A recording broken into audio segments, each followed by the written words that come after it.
every day as we explore this thing called life together. And today I want to talk about what I feel about where I am.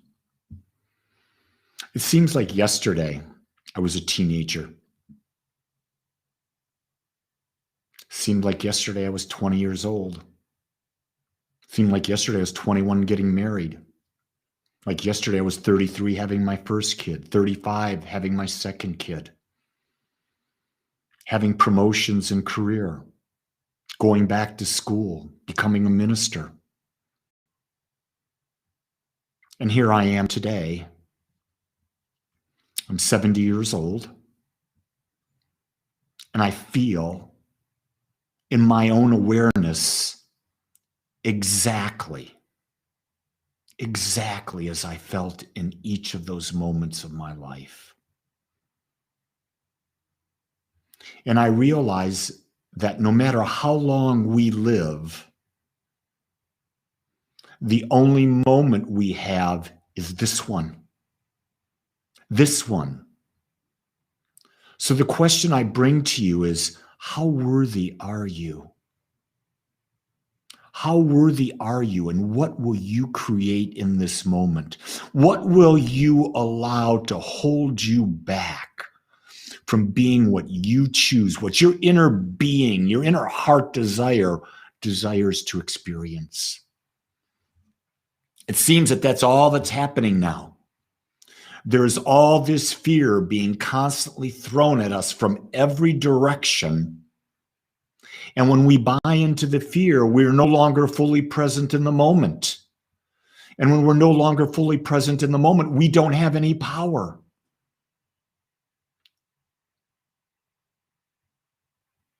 Are you feeling what I'm saying right now? Because what I'm coming to is that I'm worthy of experiencing more than I have ever dreamed of. And I get to be the one to choose what that is. I get to be the one that chooses where I focus my mind and how I live my life. And that's the freedom that each of us has. We can't demand others react or respond in a specific way because that would be taking away their freedom. But we can be free in our own mind to choose what it is that we desire to experience. I'll tell you what, you can't let anyone else take your freedom away. Without your freedom, you got to ask, what's this life about? And do I really believe I'm worthy? Because if you believe you're worthy, then you believe that you have freedom. And in that freedom, you start making your own choices. So I really go to that place of, I honor everyone's uniqueness and individuality. I honor it. But I do not let someone else's uniqueness and individuality interfere with my ability to choose the direction that I desire to take my life. You see, we were not brought here to be like everyone else. We were brought here to be unique. And we have been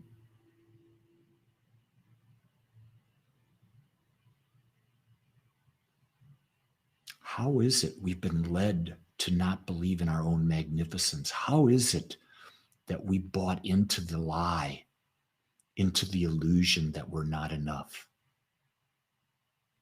We're more than enough. We're pure conscious, individualized. And do you realize, as consciousness, we came here for the contrast. We came here to be our authentic self. Now, here's the key thing. When I'm teaching meditation, people say, well, I've got to have this in place, my kundalini, this quiet, this perfect chair, this perfect position. Do you know what? No.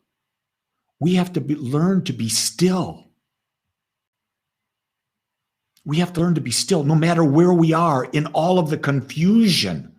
We have to learn to remain still. We have to learn to hold on to our uniqueness in the confusion. There's never going to be a situation where you sit down in a perfect place where the vortexes of the universe are crossing over and everything is perfect and you're just sitting there and your kundalini rises and you have this. No, that's an illusion.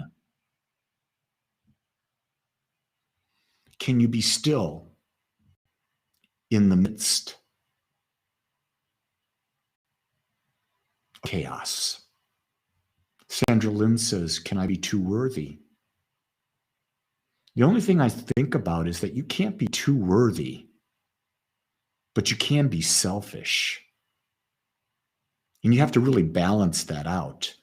How can you feel that you're worthy of so much if it doesn't take away from anyone else? If your worthiness means you have to take it away from someone else, then that's an issue. But in an infinite universe, there's no reason that we should ever feel that we need to take it away from someone else. We don't need to have, what does the commandment say? Thou shalt not covet thy neighbor's goods.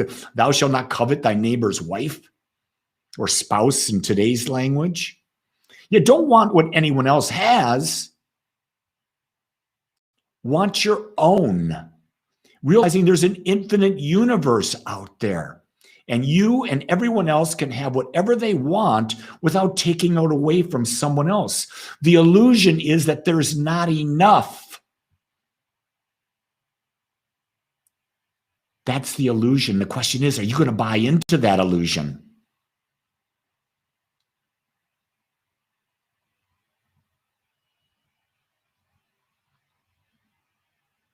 When we try to take something away from someone,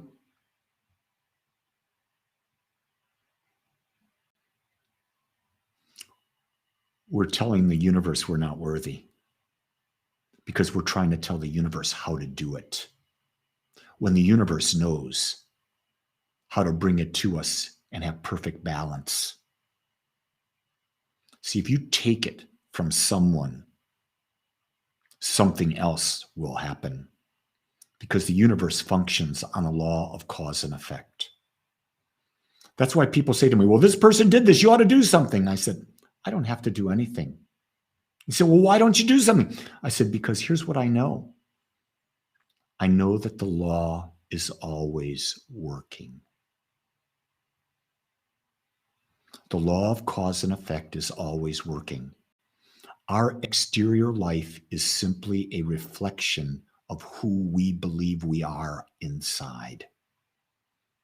Life expansion is an inside job. It's not done in the outer world. The outer world simply reflects back to us who we are in the inner.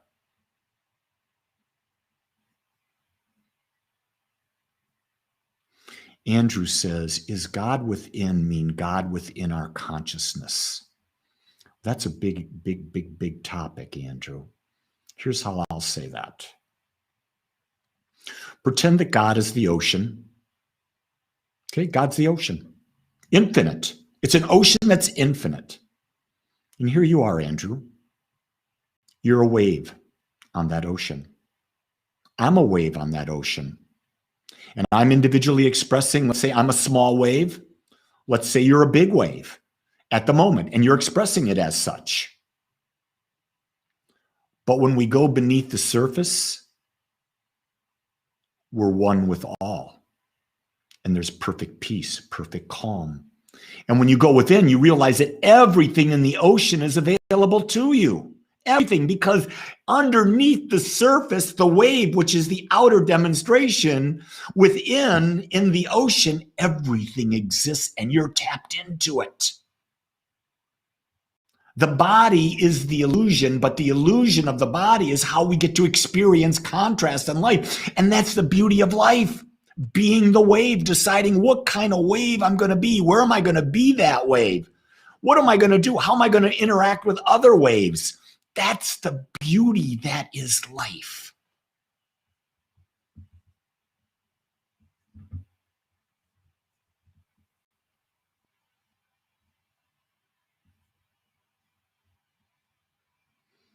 You're right. Annette G. Singh said you should be able to meditate in the middle of New York City. Should be able to meditate any place you go.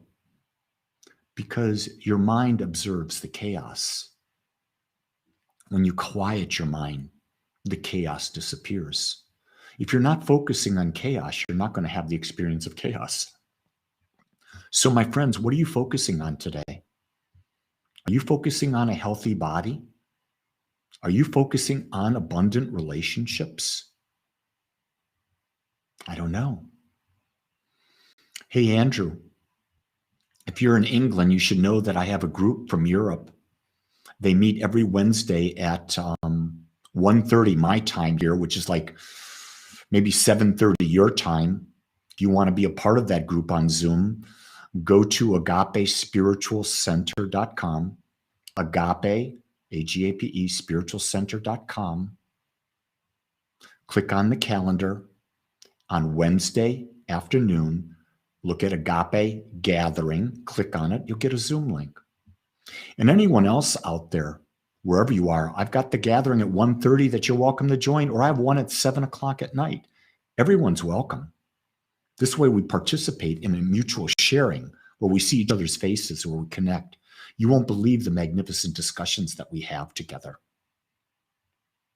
Because we are connected underneath the ocean. No matter where we're living, we're all part of the one consciousness. So with that, it's been a good conversation. I'm grateful to have you in my life. I'm grateful that you participated. I want you to know that I'm going to be very worthy today in what I create for myself. And I'm going to know for you that you're doing the same thing, whatever it may be. And I'm going to leave you with, as I leave you every day, no matter what anyone says, know that I love you because I accept you just like you are. Until tomorrow, create your most magnificent day. Aloha.